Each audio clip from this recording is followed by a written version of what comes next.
So I'm Writing a Novel is the show where you join me, Oliver Brackenbury, on the journey of writing my next novel, from first ideas all the way to publication and promotion. In this one-man reality show, I'll share with you my ever-evolving thoughts and feelings on how I write, being a writer, and everything that entails at each stage of the process. I'll also answer listener questions and sometimes interview people who write fiction. If you're the kind of person who likes to learn how things are made and get to know the people making them, then this is the show for you. Last time I spoke about research and that kind of stuff, seemingly in a desperate attempt to avoid getting to the point which today's episode brings me to. Also, it's a valid subject and I found it interesting, but there can be more than one reason for doing a thing. See, today I feel kind of like a roller coaster ride that I've been ramping up, like the kind where, it's just the very beginning of the ride is one big ramping up before you go way down and off to the races. Yeah, I feel like I'm just about to go over that first biggest hump, and I'm a little alarmed about what is to come next, which is something that I thought of at the earliest point of planning doing this podcast. It's me covering the 17, or I should say 16, because we've already covered Vo, the very first one, the 16 to-go short stories that make up the rest of the book, with approximately one episode per story.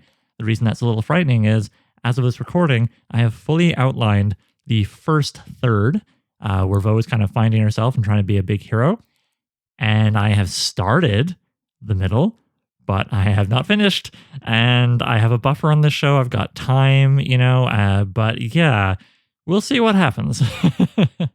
Okay, enough putting things off, Oliver. Let's get into it. A quick recap, because I haven't talked about the story of the novel for a little bit. This is Untitled Sword and Sorcery novel, starring a big British kind of looking, red-haired woman from not the Shetland Islands, basically, named Vo. And this is the story of her adventuring life over the course of about 15-ish years, from the age 19 to 34, 35-ish. And it's split into thirds, which in turn all hold various numbers of short stories and one novella-length sucker in the middle. If you haven't heard episode 7, that's where I actually straight up read the original short story called Vo that sparked this whole project and is currently serving as the very first chapter. So I'm only going to say she grew up on an island with two warring peoples, got over her bigotry to figure out a way to get off the island, and it was told from the perspective of a thief named Krog that she met from the other side of the island, worked with, but ultimately had to dump back into the ocean as they were pulling away because Krog was a bit deceitful about their desires and so forth. So you may wish to go back to episode 7 and listen to me read you the story so you can know all the details off the dome, but I must stress that is not necessary for today. I always want you guys to be able to come into an episode cold. Maybe this is your first one. If it is, hello. Please listen to many more. I love you. All right. The second story, the one that comes after the one I just blabbered about, is called The Woman Who Floated Through Time. For now, that's what I'm calling it. Anyway, was it the second story I wrote? Hell no. I wrote outlined. Let's be clear here. I'm talking about outlines. I have not written any pages, nor do I plan to write many, if any, until I have outlined the whole novel. But yeah, I outlined 2.5-ish, I guess you could say, stories before I got to this one. What they were the big turning points, the end of the first act, third, whatever, the end of the second act, third, whatever, which came before the end of the first. And then, confusingly, I leapt to the very end, which currently has just got the holding title of Stairs. And I didn't finish that because I felt like, okay, I should write the rest of the book before I really solidify the ending. But I made kind of a list of goals and figured out roughly what I'm aiming for so that I can work toward it while outlining everything else. Between there and me outlining The Woman Who Floated Through Time, I also did a detailed breakdown of Vo as a character to get a better understanding of her, and I chose the stories that would go in the book and gave them a rough order. So coming into this, I had a clearer vision of the novel than ever before. That was probably one reason this story came together fairly easily for me, which was not the case with all of them, nor will it be for the ones I've yet to write, I'm sure. The other reason was that I already knew how it started and actually had an idea for a very different story back when I was only ever going to write Vo short stories and sort of throw them out in the ether to get them published individually at various magazines. I had originally imagined that Vo would be laying back in a small fishing boat. Maybe fishing boat's misleading, eh? Like not even a fishing boat, like just like a life raft kind of sized thing. And she is asleep and her arms are crossed. She kind of looks like an Arthurian legend type situation. She's coming through the mists, but she's also actually like starving and dehydrated and all the rest because she has been at sea for we don't know how long after floating away from the island in the first story. And in my first idea for this, it was going to be this whole thing with a farm that deep beneath it had like a Lovecraftian god causing all kinds of worries. And there was a local lord who was kind of a jerk, but did he deserve to have a Cthulhu thing sicked on him? I don't know. Vo was going to get lost in the middle of that, and it was going to be kind of this big lesson of like, maybe morality isn't as black and white as the stories you were raised on, Vo. But I ended up putting that to the wayside. I kind of, it is fun, but it's not really what I wanted to do when I had a whole novel going on here, even though I do still want each story to stand alone on its own. And I feel this will with the same opening. So yeah, the current one did start also with Vo on that boat, half starved, half delirious. I'm probably asleep. In fact, I'm going to say, yeah, she starts off asleep or passed out. Is it? In a bad way, but floats through the mist until she goes dunk and hits the beach of presumably the mainland continent she was aiming for, but we as the reader do not know for sure at this point. And I think that works good as an opening, even if you were just to pick the story out of the ether and start with that one, which is something I like because, like I say, even though these stories were not originally all written and sold over many years, like a lot of the short story collections that kind of were woven together into novels, sword and sorcery luminaries like Fritz Leiber and Michael Moorcock, I'm having a bit of fun pretending it was. In terms of how I went about outlining this story, I already had kind of a template from what I had done with the final story of the first act, final story of the second act, some of the ending of the whole novel. And I am fine with the fact that I am working from a template-ish thing. Like I say template-ish because it's kind of loose, like I'm not filling out a Mad Libs form or something, but I did have to come up with a structure for how I would do this because I've got 16 stories, 15 and a flippin' novella to figure out here, and I want to get it done before half past doomsday, which can be challenging when writing isn't your, paying your bills. It's your full-time job. Did I mention I have a Patreon? Yeah, sorry, that was crass, but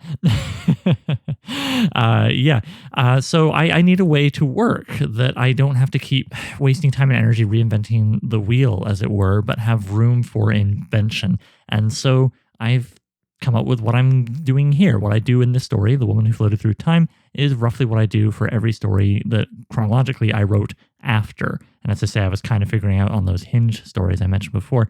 So I'm also introducing that to you. And how does that template-y thing begin? Well, it begins with certainly the loosest part, which is me just writing down what's off the top of my head. What do I have? Which began with this image, and also of me just writing, so what is this story about? I knew I had that image.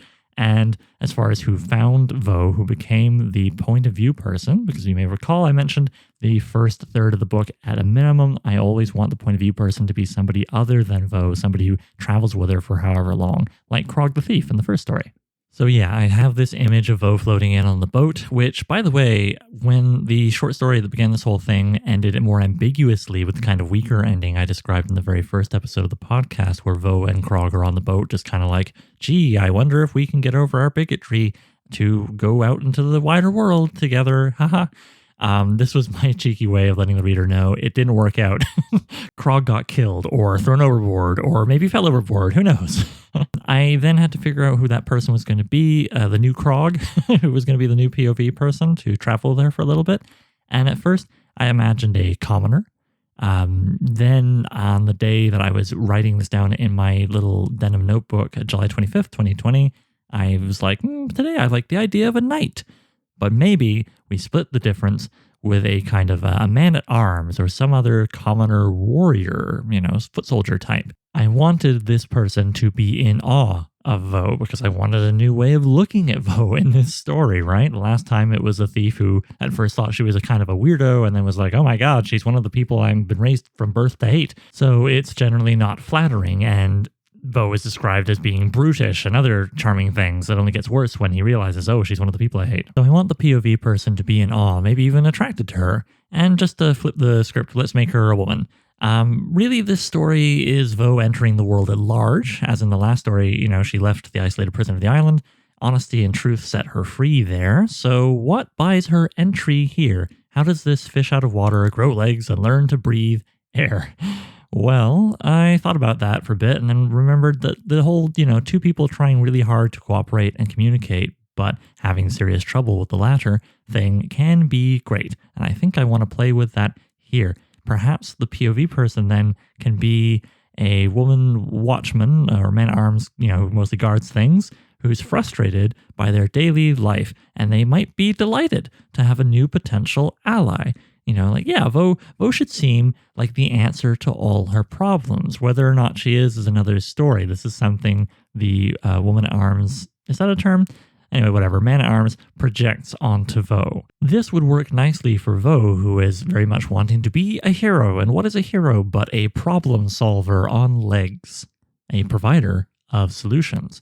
Cool. So, okay, we've got Vo, we've got the woman at arms. Who else do I want here? I think maybe I want a scholar or noble person. This comes out of the language issues I'm already predicting, because I don't like the idea of Vo just showing up after having grown up on an island that has been isolated from the mainland for over 300 years and speaking perfect English or whatever the heck the language is on the mainland, even if the mainland is the place from which her people were originally banished. This is very much my Canadianism coming in here, as I am thinking of Quebecois French and how it differs in many ways from Parisian French.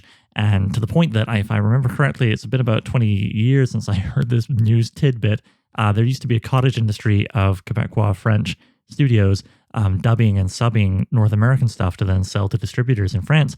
And around 99, 2000, the distributors in France were like, no, thank you. We don't fully get what you're saying, which might be partly snobbishness. Who knows? Not me. I'm not great at French. But it's what I heard. True story. And it was on my mind when I was thinking about this story. I was also thinking about how ostensibly I speak English and some guy from 1700s England speaks English, but we would have a sometimes tricky time communicating. Even worse if we went back a little further to someone speaking like King's English or whatever it was from the 1300s. I could Google that and go back and record this bit, but I won't.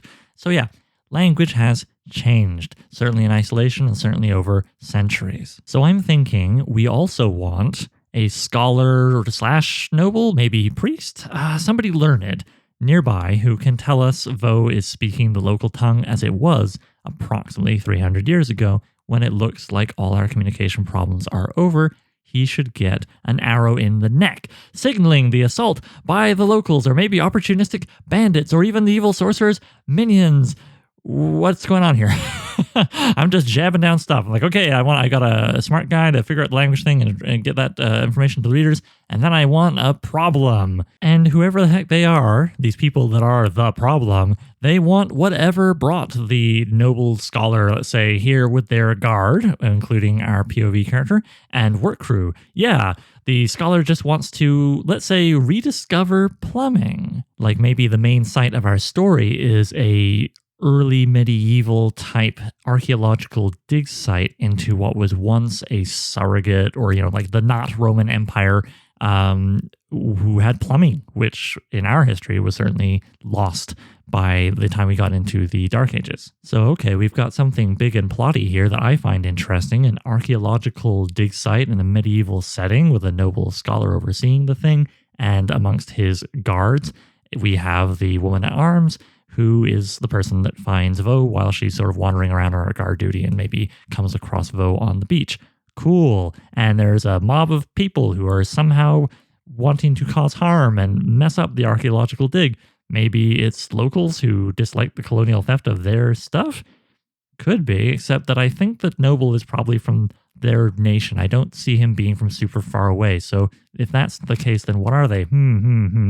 Well, we're continuing our language communication and stories motif, in that we have the story of history and the language communication thing with Vo, and Vo being found seemingly having wafted through time in the way she speaks and dresses and all that good stuff, which, by the way, me reviewing these notes made me think, oh yeah, Vo's clothes and armor would be all made in a sort of wonky off-model style from seemingly 300 years ago, which would only make her seem further displaced from time. And I might not have had that thought, or at least not had it so soon, if I hadn't had to review all this to talk about it here with you. So Thank you for listening. You are straight up helping me make a better story. But yeah, what is the story about? I'm asking that way that English teachers sometimes drive kids nuts. They're like, oh, it's about a young girl and a guy who fall in love when they're teenagers and then they kill themselves. Yeah, but what's it about? And you're like, it's about a teenager's.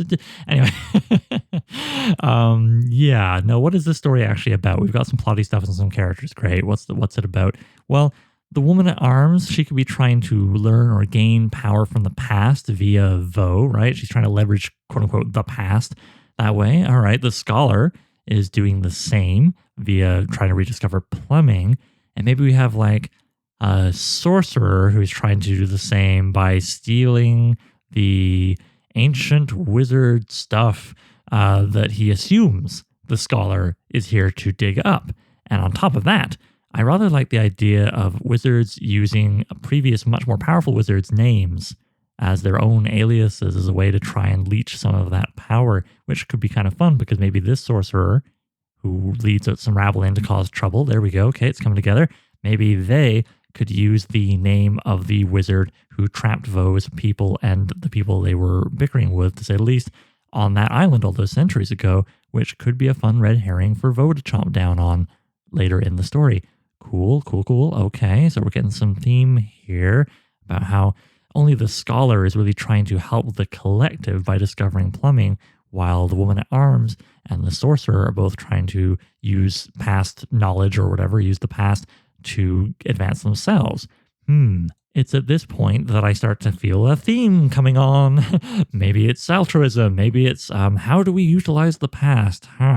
Well, we'll come back to that because at this point in the outlining, I wasn't really sure, but I felt like I had some nugget of something useful there and decided to run with it. Then I started thinking, coming back to language again, of course, what if the language the scholar uses to explain science, i.e. the science of plumbing, is heavily threaded with magical terms? And this is why the sorcerer interprets this as some kind of magical healing philosopher's stone, which in a sense plumbing is.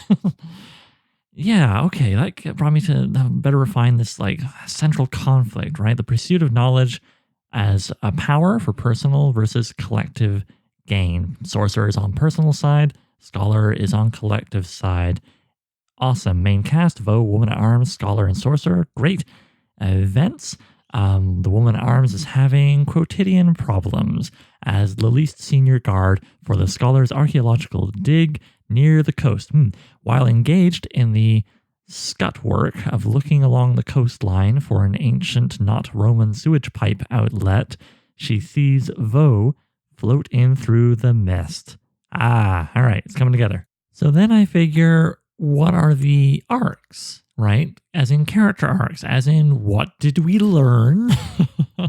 Which, before I get into that in detail, I should mention is something I increasingly find myself questioning. I do think people sometimes learn things because of events that happen in their lives and it changes them.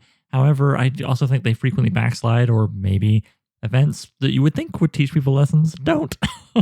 And you can still have an entertaining story if that's the case. In fact, I am frequently seeing very interesting posts on this matter by a great writer, artist, and illustrator named Sloan Leong, who I recommend you check out on Twitter as @Sloan. It's just Sloan twice. Sloane, and then again, Sloan. Also, the website, sloansloan.com. Anyway, point is, she, aside from doing some great work, which I myself have very much enjoyed, is frequently posting about how she's fed up with the push for characters to always have to grow and change in stories, and that it doesn't feel very true to life. Luckily, this is a sword and sorcery story. It doesn't have to be true to life. So, what are the arcs of my characters? I mean, Vo in particular is 19, and if that's not an age where lived experiences help mold you as a person for who you'll be for the rest of your life, I don't know what is. So maybe Vo, who's been established as impatient in the previous story, but I'll want to nod to that here because I want the story to stand alone. Maybe she needs to learn patience, to really learn, mirroring the awful low-level sorcerer who's taken the name of the Great Wizard, who isolated Vo and Krog's people long ago. Yeah, because I figured, the wizard, he's impatient, right? He wants power. And so he just took some other guy's name and wants to steal something that he assumes is magical power. Never mind that it's actually poop pipes. Right, so in the span of this story, this could mean the patience to learn enough contemporary language to communicate with the woman at arms at a key moment. Meanwhile, the sorcerer's impatience ultimately undoes him. Yeah, the outsiders need to learn patience, right? Vo and the sorcerer, while the locals, woman at arms and the scholar, need to learn better how to act. The woman at arms could also move from using knowledge for personal gain to collective good. She goes over from one side to the other of the whole, dichotomy I got going on here. Nice. And what if the sorcerer, I just wrote a little side note here, was a prior and terrible student of the scholar? I don't know, maybe not. That sounds kind of neat. But then I'm thinking about the woman at arms, like she needs to act more. What is that? Maybe we can continue to have a little overlap here, like how maybe the woman at arms and the sorcerer both want to be more important, right? Finding Vo would bring the woman at arms prestige with her peers, which is something she wants as she is the lowest rung on the ladder. The sorcerer wants to be more important by way of power. And then I had this thought, what if the sorcerer had once been a burgher? It's kind of a bourgeoisie medieval person with money and wealth and connections who is not a noble, or a other kind of local merchant, and really it's their money that gets them the goons to raid the archaeological site with and ideally steal the magic item, which again is poop pipes, which I really love calling poop pipes. I'm sorry, I'm just feeling a bit juvenile this morning. Anyway, from here I did a bit more brainstorming, kind of fumbling my way towards figuring out what is the end of the story. And so, I wrote down a few things I don't need to reread here. And then I talked about heroes. Yeah, the first third of this novel is all about Vo trying to be a hero, right? And so I wrote down like how heroism applies to the other stories I have planned. I mean, with Vo pretending to be a hero with her alias of Starla there in the very first story, contrasted with the truth of Vo setting her free from the magic that trapped her and her peoples on the island. Then in the Hinge story for this, it's all about her finding out that mundane villains in power love the hero myth. Then over in the romance story, I know I want to tell, I want to talk about how a hero always stands apart from the community. So this story could be about how the pursuit of knowledge for communal benefit is heroic.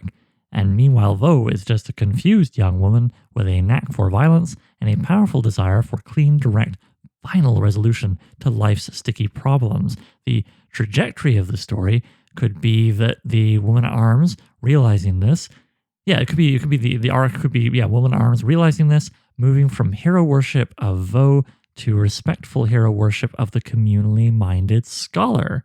The sorcerer, of course, is the bad academic who will contrast with the scholar, and the ultimate resolution of the story is the woman at arms seeing the sorcerer Vo and the scholar for who they really are, and maybe having proven herself, see or have it pointed out to her who she really is.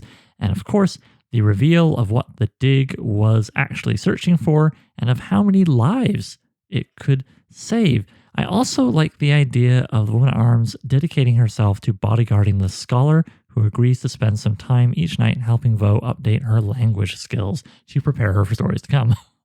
All right, at this point, I feel like the story is really coming together, and now I can start hammering out some basics that I feel like I've answered in my fumbling beginnings of this thing, which, remember I said it is kind of a template. And this is the part where it gets a little more templatey, where I decide, okay, well, what are some nuts and bolts of the story in the sense of what is the perspective? Third person limited with the woman at arms, who is the POV. The tense will be past, as it will pretty much always be in this novel. I don't see it ever being anything else. The trajectory, well, I've already figured out that roughly. Woman at arms seeing Vo as hero and scholar as time waster, becomes unsure about both, then sees scholar as hero and Vo as someone who needs help.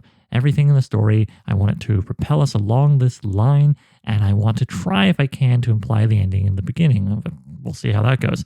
The focus is the dig side, gaps in knowledge, woman at arms and the scholar, Vo and the sorcerer, the folly of easy answers, and impatience. All right? Theme, well, we've got a few: knowledge, patience, the past and future, okay?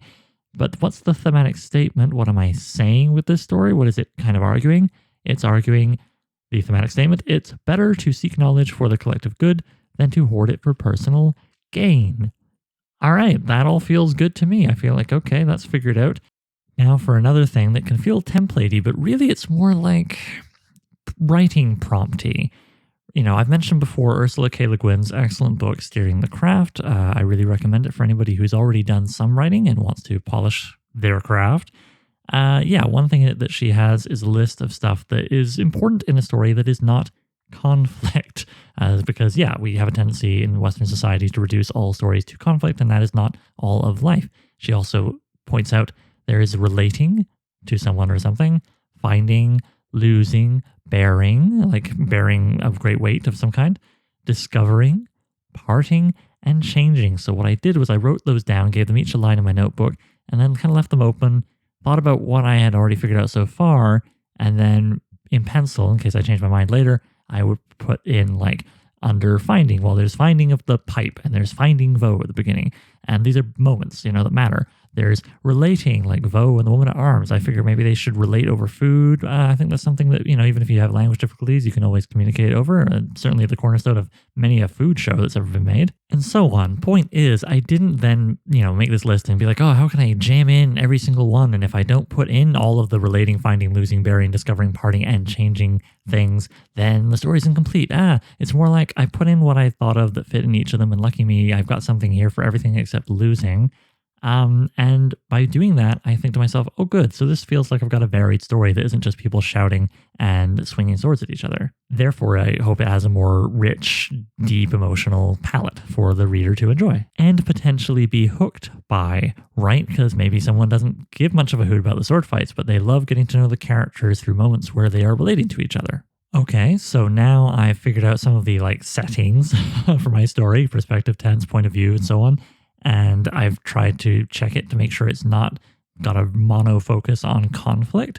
Cool. So it's at this point that I spend a couple of pages, which I'm not going to read here, just being like, okay, what are more specific beats? What are the specific moments, that happen in the thing? In roughly what order they come out. So I figured those out in detail. From the woman at arms finding Vo on the beach, or maybe even starting with her alone wandering the coast, annoyed, ruminating on disrespect from her fellow soldiers. And so I figured out a bunch of that stuff through to the rough end, which I'll come back to. And I realized, okay, I think I know the story. I think I know what it's about. I think I know what I need from the woman at arms, our POV person. And I sit down to do a character breakdown, much like I did for Vo, which, if you haven't heard it, is in episode 2. So I begin with some simple things like a name, which I actually don't settle till much later, but for now I'm calling her Marguerite. So Marguerite, woman at arms, and I figure she's not much older than Vo. She's 23, ethnicity Western European-ish, let's say, Caucasian, hair black, short, eyes brown. Figure, I don't know why, I think of her as being kind of stocky, average height, stubby fingers, large feet, maybe a slight second chin with a long face, and a big closed-mouthed smile. I like that. I considered a dusting of freckles, but Vo has that going on as well, so then again, they are essentially of the same people. Vo was just split off from the continent 300 years ago, while her ancestors were. Then I do what I always do after those kind of just basics, which is I write, what do I know off the dome about this person? Well, she's patient, she's quote-unquote working class, basically a serf. I found over the course of my notes of the previous couple of pages that I saw her as being kind of a butch lesbian with a wife waiting for her back home, that she doesn't get the respect she feels she deserves, and is being kept in the dark about the true nature of the dig. I should mention, I don't generally imagine celebrities or friends of mine or anybody really that I'm familiar with when I create characters. They're sort of fuzzier in my head, and I can tend to just kind of assemble something out of bits and pieces, I guess. But it has just occurred to me now that if you wanted a visual shorthand for this character, you could maybe think of Leah Delaria, who played Big Boo on Orange is the New Black. But, wearing padded armor with chain underneath and carrying a halberd and wearing a helmet or something like that. Right, after putting down what I know off the top of my head from all the brainstorming and so on that's come thus far, I worked through a series of items that I've chosen out of a book called Creating Unforgettable Characters by Linda Seeger, which has, generally speaking, served me well. Again, this is more about writing prompts than a template you fill out and voila, that is a complete character. And so very quickly, those are the paradox, maybe something about the character that is contrary to what you first get as their nature, and their emotions, their attitudes, their values, Some details, which generally speaking are like little things about how they carry themselves or appear, often rooted in weaknesses or flaws. It's things that make them kind of interesting in that regard. A little bit of backstory, just enough to, so you know who they are. A bit of their psychology, what was their family life like as they were a kid and how did it shape them, that kind of thing. And if there's anything to be said about it, their religious situation. Now, this took some thinking on my part, but I'm going to rattle through much quicker than it took me to figure it out to give you the gist. The paradox, I like the idea of her being, well, essentially a watchman, right? She guards others and their possessions with eyes like a hawk, but maybe she pays next to no attention to her own possessions, often losing them to theft or thoughtlessness. So yeah, that could be also why like some of the other guards don't really respect her and she's bottom of the pecking order. She could also have like tunnel vision mentality, missing anything outside of her focal point. As far as emotions that we deal with here, I figure, stoic, resolved, kind of alone and lonely. Her wife is far away, lacking greater purpose, underappreciated. Not really wanting to get mad, maybe even more like just a little sad about her whole situation. Hence her looking for solutions, hence her going, oh boy, what looks like a mighty hero has floated through the mist. Given that she sees Vo floating in on the boat as an opportunity, I thought maybe I could make that one of her big attitudes, like you keep an eye out for opportunity in this life, acting only when absolutely sure, but when you act, you go for it with everything you've got. Maybe that's her attitude in life and part of why she seems to not act most of the time because she's waiting for the right moment, which of course can be a lie we tell ourselves to excuse inaction. So I also kind of figured something that someone who does her job might have as an attitude is that, bandits are like weather. They can ruin your life but aren't worth getting mad about. They just happen. They're part of the job. And maybe as long as she returns to her wife with a heart full of love, what does it matter who she kisses? Yeah, maybe this is a little issue with her. She's not great about fidelity, which is funny because that actually brings me back again to thinking about the character of Big Boo from Orange is the New Black. As for her values, well, I would definitely say if she's going to have the reaction that she does to Vo floating on in of, oh my goodness, a hero, this is really important, I will bring her back and this will bring me prestige, then maybe she values people who stand out from the crowd, those who act, and let's say cooking ability, because again, I like the idea of them bonding over food early on. The few details about her, I imagine, now riffing off of everything I've written so far, is certainly fuzzy on infidelity, just kind of fuzzy on it, too slow to act at times, and insecure about being ignored or underappreciated, and so if those are the flaws I'm riffing off of here, maybe the details that we have could be like she flirts to get attention with women only, and misses opportunities despite her attitude, going for it, because really her attitude helps paper over the fact that she misses opportunities. She's like, I'm just waiting for the right time. Sometimes does things for attention that she later regrets. Okay, and let's just say sometimes she scratches her arse too much, even wearing a hole in her pants. I don't know if I was just reading that off the page here. I don't know how I feel about that now. That's turning her a little too, I don't know. That feels like I'm mocking her, which I don't want to do. On the other hand, can a character not scratch their arse? So, I'll come back to that, but I'm leaning against it for now. It's interesting how that happens. You throw down stuff and then later you're like, I like this character though. I'll put her through hell in the story, but I don't want to make her seem like a moron who scratches a hole in her pants. Backstory, I don't really need much for this character. She's only around for one short story, so I just kind of plugged in here, like from a rural county, she volunteered when her lord demanded able bodies to fill out his foot soldiery. Mostly working night watch at his manor, she had time to slowly seduce and marry her wife, the lord's cook. See how we're building on the earlier stuff here, valuing cooking ability? Her brother, the scholar, they're even tighter. Okay, the scholar is her brother, needed guards for his expedition, and she drew one of the short lots. Yeah, she doesn't really want to be here. Plus, if the scholar is her brother, then I could see her being even more like, not being so quick to admire him. It's a family member. He's always been around. I knew him when he used to bite his own toes and then get mad that somebody bit his toes, that kind of thing. But I guess he was the only he kicking around in the family, child level, because in psychology I decided that she was raised one of a dozen sisters, and she was desperate to stand out. Hence her volunteering for a life of soldiering and her insecurity.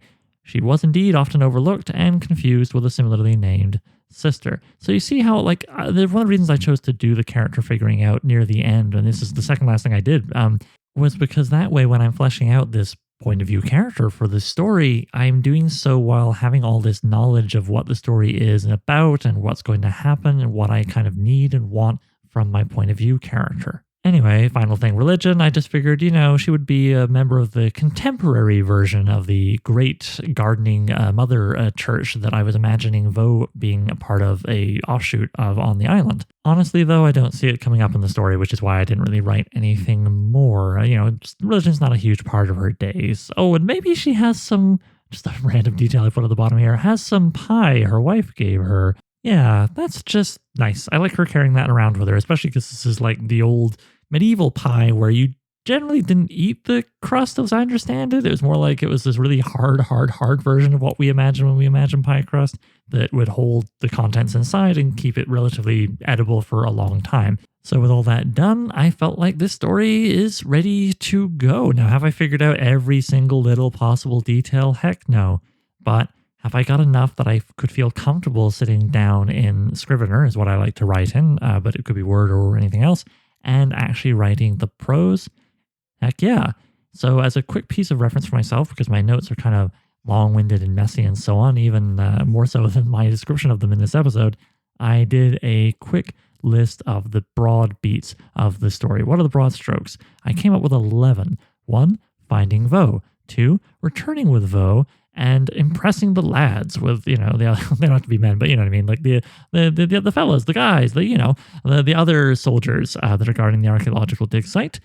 Then reporting to the scholar, but then that kind of pisses off the lads because then they see her trying to trade Vo, as it were, for prestige. They don't like that. Then 4, moving camp or setting up the dig site, something like that happening, I think, because I want it to be in progress. 5, keeping watch. 6, goon? Did you see a goon? Then beat 7, the attack, right? The burger sorcerer's goons. 8, stopping the sorcerer. 9, a time for reveals, where, they've stopped the sorcerer, not necessarily killed him, and we reveal, oh, actually, it's plumbing, and the sorcerer is not really a sorcerer, he's a burger pretending to be a sorcerer. He's got money, and he was hoping to maybe become one with what he found. Okay, cool. 10, the woman at arms and scholar bond once she sees everything clearer, and everyone more clearly. And finally, we tied off with, and now what of Vo? Where is she going to go from here? Great, now I can just reread that and then go back through all my more detailed notes, all the little bits and pieces, most of which I've skipped over here because otherwise this episode would be way too long. Stuff like maybe, what if Vo tries to greet the woman at arms with the equivalent of a handshake or a bow, and the woman at arms doesn't know what to make of it? This puts Vo off, but then the woman at arms offers her food and a sip from her wineskin. Like just notes like that are just little bits and pieces and moments, right? Yeah, I will go back through those after checking this beat list so I can get the basic shape of it back into my head, because at the end of all it, these little templatey things for these stories, I need to leave something easy for future me to kind of re-download it into their head. As ever, I'm trying, and I would certainly recommend others when they're writing try, to reduce friction, to reduce having to duplicate effort later in this case, and allow me to get to writing actual pages as quickly and easily as possible, because Lord knows that can be difficult. All right, for anybody who wants to maybe take pieces of what I did or even take the whole thing, man, do whatever works for you, here's a ultra quick summary. Okay, how did Oliver outline the woman who floated through time? Well, he started with the image or whatever else, got him thinking about it first. Then he just kind of brainstormed his way through figuring out who the point of view character would be. Then that took him to things like, what are the cast? What are they wanting? Is there a commonality amongst what they're wanting that I can turn into a theme? Figuring out things like central conflict, main cast, some basic events, some character arcs, and then a bit more brainstorming just around these lines till eventually I figured out a rough plot line. I had an idea of what the beginning, middle, end would be, which allowed me to then do the nuts and bolts of perspective, tense, point of view, trajectory, focus, theme, and thematic statement.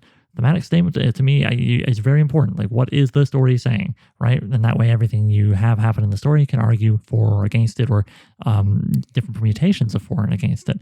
Then I checked myself for, is this just conflict or is there other stuff happening here? Working through that Ursula K. Le Guin list of relating, finding, losing, bearing, discovering, parting, and changing. Then I did a bit more brainstorming, building on what I had, getting more specific moments for what happens in the tale until I felt comfortable with that. At which point I did a character breakdown of the point of view person, building off of everything I'd figured out so far and using bits from the Creating Unforgettable Characters by Linda Seeger book. So yeah, so with that was, age, ethnicity, blah, blah, appearance. what do I know about them off the dome, and then the paradox, emotions, attitudes, values, details, backstory, psychology, and religion of her. Closing it all off with a quick piece of reference for future Oliver in the form of a broad strokes, just one line per point list of the main beats of the story, which had about 11, but there was no magic number. I just was working my way through. And that's it. I would do more, but I don't feel the need to because I feel ready to write this story, except I'm not going to write the story.